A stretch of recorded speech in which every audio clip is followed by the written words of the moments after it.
believe you're independent.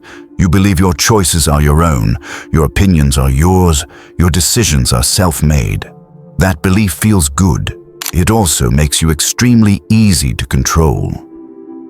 Here's the uncomfortable truth. Most people aren't controlled through force. They're controlled through defaults, the things they never questioned, the paths they never chose, but followed anyway. Let me show you how this works. Think about your daily life. What time you wake up, how you dress, what you consider success, what you're supposed to want by a certain age. Who decided that? You didn't sit down one day and design your life from scratch. You inherited it. From culture, from family, from peers, from algorithms, from quiet social pressure. And the most effective control systems don't announce themselves. They feel normal. That's the trap. You think independence means you're allowed to choose, but real independence is questioning why those choices exist in the first place. Now watch how people react when defaults are challenged. Suggest a different career path, a different lifestyle, a different definition of success. What happens? Discomfort, defensiveness, mockery. Not because the alternative is bad, but because it threatens the invisible structure they're standing on. Most people don't defend truth. They defend familiarity. That's why independence is rare. Now take this into the workplace. Why do people stay in jobs they hate?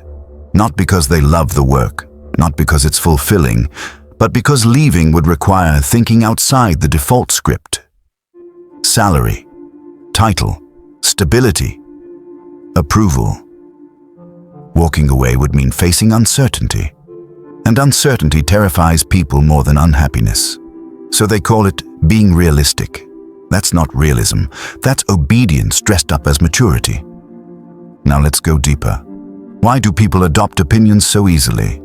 Politics, morality, social issues. Most people don't think their positions into existence. They absorb them from friends, from media, from whatever environment rewards agreement. And once an opinion is socially reinforced, it stops being an idea. It becomes identity. At that point, independence dies. Because disagreeing would mean social friction, and most people would rather be wrong together than right alone. That's not weakness, that's human nature. And systems of power rely on it. Now here's where the illusion really collapses. Even rebellion is often prepackaged. People think they're independent because they don't follow the crowd. But look closer. Same clothes, same language, same beliefs, just flipped. Opposition groups are still groups. They still operate on shared defaults. They still punish deviation. So independence isn't about which side you're on. It's about whether you can stand without a side. And that's rare. Now pay attention to this. The more options a system gives you, the more independent you feel. But those options exist inside a narrow frame.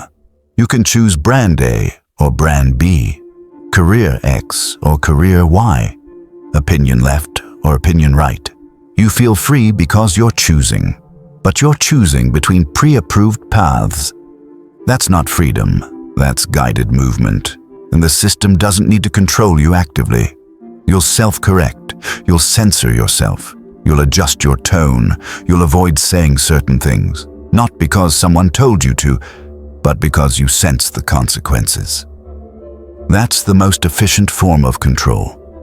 Now turn this inward. How many of your decisions were made because it's expected, it's normal? That's just how things are. And how often did you confuse comfort with independence? Here's the brutal truth. If you've never seriously questioned your life path, you didn't choose it. If your beliefs perfectly align with your environment, they're probably borrowed. If your goals look identical to everyone around you, they weren't designed, they were inherited. Real independence is uncomfortable. It creates friction. It attracts misunderstanding. It forces you to stand alone before standing strong. That's why most people never reach it. They don't lack intelligence. They lack tolerance for isolation. Now here's the shift. Powerful people don't obsess over freedom. They obsess over non-automatic thinking. They pause where others react. They question where others accept. They step back where others rush forward. They ask, why do I want this? Who benefits if I choose it? What happens if I don't? And they're willing to disappoint expectations, including their own past expectations. That's real independence.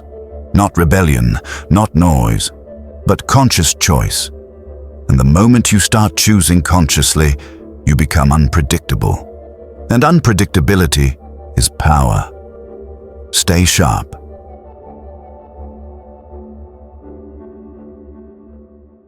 Thanks for spending time with us.